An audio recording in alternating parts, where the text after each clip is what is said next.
اعوذ باللہ من الشیطان الرجیم بسم اللہ الرحمن الرحیم۔ ابتدا ہے اللہ رب العزت کے پاک نام سے جو تمام جہانوں کا مالک ہے۔ پیارے دوستو، پوری دنیا پر حکومت کرنے والا ایک ایسا بدبخت بادشاہ جس کو اللہ تبارک و تعالیٰ نے ایک لنگڑے مچھر کے ہاتھوں قتل کروایا۔ دنیا کی تاریخ میں ایسے بہت سارے بدبخت بادشاہ اور فرعون گزرے ہیں جن کو ان کی دولت اور بادشاہت کے نشے نے مغرور بنا دیا اور وہ خود کو خدا کہلوانے لگے اور خدائی کا جھوٹا دعویٰ کر بیٹھے۔ اور پھر اللہ تبارک و تعالیٰ نے جو اس کائنات کا حقیقی مالک ہے اور جو وحدہ لا شریک ہے، اس نے ان جھوٹے خدائی کے دعوے داروں کو دنیا کے لیے عبرت کا نشان بنا دیا۔ ان کو ایسی عبرتناک موت دی جس کا کوئی تصور بھی نہیں کر سکتا، اور ان جھوٹے خداؤں کو صفائی ہستی سے مٹا دیا۔ پیارے دوستوں، خدائی کا دعویٰ کرنے والے بدبختوں میں سے ایک نام نمرود کا بھی ہے۔ پیارے دوستوں، نمرود شہر بابل کا حاکم تھا جس نے خدائی کا دعویٰ کیا تھا۔ اس کا نام نمرود بن کنعان بن کوس بن سام بن نو تھا۔ دنیا میں صرف 4 ایسے بادشاہ گزرے ہیں جنہوں نے پوری دنیا پر حکمرانی کی ہے، جن میں سے 2 بادشاہ ایسے تھے جو مسلمان تھے، جن میں سے ایک کا نام حضرت سلیمان علیہ السلام اور دوسرے کا نام حضرت ذوالقرنین علیہ السلام ہے، اور 2 کافر حکمران ایسے تھے جنہوں نے پوری روئے زمین پر حکمرانی کی۔ ان میں سے ایک کا نام نمرود اور دوسرے کا نام بخت نصر تھا۔ پیارے دوستوں، روایات میں آتا ہے کہ نمرود نے پوری دنیا پر 400 سال حکومت کی۔ یہ بڑا جابر اور ظالم بادشاہ تھا، اور اس کے دور کے اندر بت پرستی عام تھی۔ لوگ اللہ تبارک و تعالیٰ کی وحدانیت کو چھوڑ کر بتوں کی پوجا کیا کرتے تھے۔ اس نمرودی دور کے اندر شرک اس طرح پھیلا ہوا تھا کہ تمام نمرودیوں نے اپنے خداؤں کے طور پر بہت سارے بت بنائے ہوئے تھے جن کی یہ لوگ پوجا کیا کرتے تھے، اور ادھر نمرود نے بھی خدائی کا دعویٰ کیا ہوا تھا۔ یہ خود کو خدا کہلواتا اور لوگوں کو اپنی پوجا کرنے کا حکم دیتا۔ اس بدبخت قوم کی طرف اللہ تبارک و تعالیٰ نے اپنے پیارے پیغمبر حضرت ابراہیم علیہ السلام کو بھیجا۔ کفر و شرک اور بت پرستی کے اس دور کے اندر حضرت ابراہیم علیہ السلام وہ واحد شخص تھے جو اللہ تبارک و تعالیٰ کی وحدانیت پر ایمان رکھتے تھے اور بتوں کے بجائے اللہ تبارک و تعالیٰ کو حقیقی خدا مانتے تھے۔ حضرت ابراہیم علیہ السلام نے جب نمرودی قوم کو بتوں کی پوجا کرتے ہوئے دیکھا تو حضرت ابراہیم علیہ السلام نے نمرودیوں کو اللہ تبارک و تعالیٰ کی وحدانیت کی طرف بلایا اور ایک خدا کی عبادت کرنے کا حکم دیا۔ لیکن نمرودی قوم ایسی بدبخت قوم تھی کہ اپنے کفر و شرک سے باز نہ آئی اور اسی طرح بتوں کی پوجا کرتی رہی۔ ایک دن حضرت ابراہیم علیہ السلام ان کے جھوٹے خداؤں کو جھوٹا ثابت کرنے کے لیے اس مقام پر گئے جہاں پر ان کے تمام بت پڑے ہوئے تھے، تو حضرت ابراہیم علیہ السلام نے ان کے تمام بتوں کو چپکے سے توڑ دیا اور اس کا الزام ان کے بڑے بت پر لگا دیا۔ نمرودی جب اپنے عبادت خانے میں واپس آئے تو انہوں نے اپنے تمام خداؤں کو ٹوٹا ہوا دیکھا۔ نمرودی چونکہ جانتے تھے کہ حضرت ابراہیم علیہ السلام ہی وہ واحد شخص ہیں جو بتوں کے خلاف باتیں کرتے ہیں اور بتوں کے بجائے خدا کی عبادت کرنے کا حکم دیتے ہیں، لہٰذا وہ سمجھ گئے کہ یہ کام حضرت ابراہیم علیہ السلام کا ہے۔ تو نمرودیوں نے حضرت ابراہیم علیہ السلام سے بدلہ لینے کے لیے حضرت ابراہیم علیہ السلام کو قتل کرنے کا منصوبہ بنایا۔ چنانچہ تمام نمرودی نمرود کے پاس حاضر ہوئے اور حضرت ابراہیم علیہ السلام کو سزا دینے کے لیے کہا۔ چنانچہ تمام نمرودیوں کی یہ بات سن کر نمرود نے یہ حکم جاری کیا کہ ایک مقام پر آگ جلائی جائے اور اس کے اندر حضرت ابراہیم علیہ السلام کو ڈال دیا جائے۔ لہٰذا نمرود کے حکم کے مطابق ایسا ہی کیا گیا۔ کئی دنوں تک بہت ساری لکڑیوں کو اکٹھا کیا گیا اور اس میں آگ جلائی گئی، اور پھر حضرت ابراہیم علیہ السلام کو اس آگ کے اندر ڈال دیا گیا۔ لیکن اللہ تبارک و تعالیٰ نے اس آگ کو حکم دیا تو وہ آگ حضرت ابراہیم علیہ السلام پر ٹھنڈی اور سلامتی والی ہوگی۔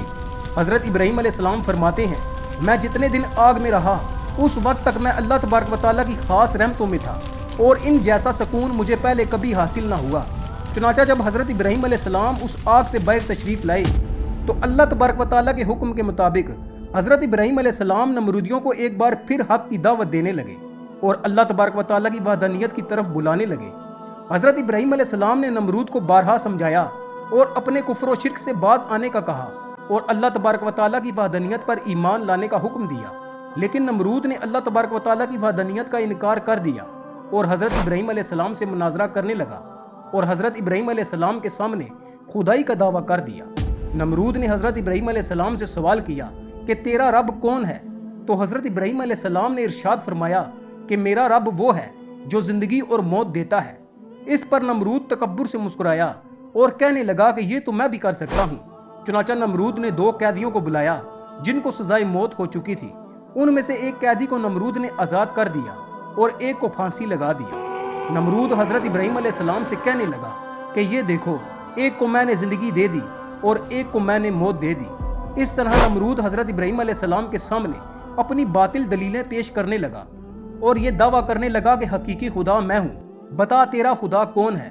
تو اس وقت حضرت ابراہیم علیہ السلام نے اس بدبخت نمرود کی عقل کے مطابق کہا کہ میرا رب وہ ہے جو سورج کو مشرق سے طلوع کرتا ہے اور مغرب میں غروب کرتا ہے۔ اگر تو سچا خدا ہے تو سورج کو مغرب سے طلوع کر کے دکھا۔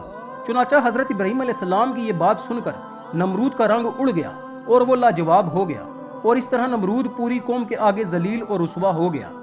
اس کے بعد حضرت ابراہیم علیہ السلام نے نمرود کو کئی بار اللہ تبارک و تعالیٰ کی وحدانیت کی طرف بلایا، لیکن نمرود اپنی سرکشی سے باز نہ آیا اور اسی طرح اپنے کفر و شرک پر ڈٹا رہا۔ چنانچہ حضرت ابراہیم علیہ السلام کی بارہا دعوت حق دینے سے نمرود تنگ آ گیا، اور بالآخر تنگ آ کر نمرود حضرت ابراہیم علیہ السلام سے کہنے لگا کہ اگر تیرا خدا سچا ہے تو اس کو بول کے اپنی فوج بھیجے اور میرے ساتھ جنگ کرے۔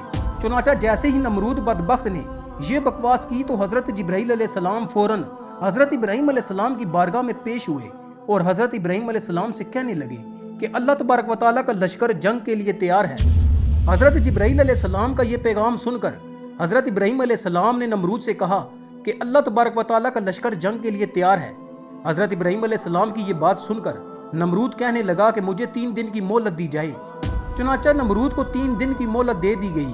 اس دوران نمرود نے تمام مشرق و مغرب کے بڑے بڑے جنگجوؤں کو اکٹھا کیا اور بہت سارے ہتھیاروں کو جنگ کے لیے تیار کیا۔ اس طرح نمرود نے جب جنگ کی مکمل تیاری کر لی اور اپنی تمام فوج کو اکٹھا کر لیا تو نمرود نے حضرت ابراہیم علیہ السلام کو للکار کر کہا کہ ہماری فوج جنگ کے لیے تیار ہے، تم اپنے رب کی فوج کو بلاؤ۔ چنانچہ اس وقت حضرت ابراہیم علیہ السلام نے اللہ تبارک و تعالیٰ کی بارگاہ میں دعا کی تو اس وقت اللہ تبارک و تعالیٰ نے مچھروں کی ایک فوج کو بھیجا۔ ان مچھروں کی تعداد اتنی زیادہ تھی کہ ان مچھروں کے اندر سورج بھی نظر نہ آتا تھا۔ اللہ تبارک و تعالیٰ نے ان مچھروں کی فوج کو نمرودی فوج کے اوپر مسلط کر دیا تو یہ مچھر دیکھتے ہی دیکھتے نمرودی فوج کا گوشت کھا گئے اور ان کا خون پی گئے۔ تمام نمرودی فوج کی ہڈیاں ہی ہڈیاں باقی رہ گئیں۔ چنانچہ اس دردناک منظر کو دیکھ کر نمرود اپنے محل کی طرف دوڑا اور اپنی بیوی کے کمرے میں چھپ گیا۔ اسی دوران ایک لنگڑا مچھر نمرود کے محل میں داخل ہوا تو نمرود نے اپنی بیوی سے کہا کہ اس مخلوق نے تمام فوج کو ہلاک کر دیا ہے۔ چنانچہ اسی گفتگو کے دوران وہ لنگڑا مچھر اللہ تبارک و تعالیٰ کے حکم سے نمرود کی ناک میں داخل ہو گیا اور نمرود کے دماغ کو چاٹنے لگا۔ جب وہ مچھر نمرود کے دماغ کو چاٹتا تو اس سے نمرود کو اتنی تکلیف ہوتی کہ نمرود اپنے سر کو دیواروں پر مارتا۔ اس طرح اللہ تبارک و تعالیٰ کے حکم سے وہ لنگڑا مچھر نمرود کے دماغ میں کئی دنوں تک رہا۔ نمرود نے اپنے محل میں یہ حکم جاری کر دیا کہ جو بھی محل میں داخل ہو وہ نمرود کے سر پر جوتے مارے۔ جوتے مارنے کے بعد نمرود کو تھوڑی دیر کے لیے آرام محسوس ہوتا، لیکن کچھ دیر کے بعد ویسے ہی تکلیف محسوس ہونا شروع ہو جاتی۔ اس طرح اللہ تبارک و تعالیٰ نے ایک حقیر اور لنگڑے مچھر سے نمرود کو سزا دی۔ یہ تکلیف کی وجہ سے اپنے سر کو سلاخوں کے ساتھ پیٹتا رہتا، یہاں تک کہ اللہ تبارک و تعالیٰ نے نمرود کو عبرتناک موت دی، اور وہ نمرود جو خدائی کا دعوے دار تھا وہ نمرود اپنے سر کو دیواروں پر مارتے مارتے ہلاک ہو گیا۔ اس قدر دردناک موت دے کر اللہ تبارک و تعالیٰ نے نمرود کو رہتی دنیا کے لیے عبرت کا نشان بنایا۔ اس بات کے اندر کوئی شک نہیں کہ اللہ تبارک و تعالیٰ کی ذات ہی وحدہ لا شریک ذات ہے، اس کے علاوہ کوئی عبادت کے لائق نہیں۔ پیارے دوستو، جب بھی کوئی اللہ تبارک و تعالیٰ کی ذات کو للکارتا ہے تو اللہ تبارک و تعالیٰ کسی حقیر مخلوق کے ذریعے اس کو عبرت کا نشان بناتا ہے اور اس کو ہلاک کر دیتا ہے۔ اللہ تبارک و تعالیٰ سے دعا ہے کہ اللہ تبارک و تعالیٰ اپنی بارگاہ میں عاجزی اور انکساری کے ساتھ رہنے کی توفیق عطا فرمائے اور اپنے پیارے محبوب صلی اللہ علیہ وآلہ وسلم کے بتائے ہوئے راستے پر چلنے کی توفیق عطا فرمائے۔ پیارے دوستو، اگر آپ کو ہماری یہ ویڈیو اچھی لگے تو اسے اپنے دوستوں کے ساتھ ضرور شیئر کیجئے گا اور ہمارے چینل کو بھی سبسکرائب کر لیجئے گا۔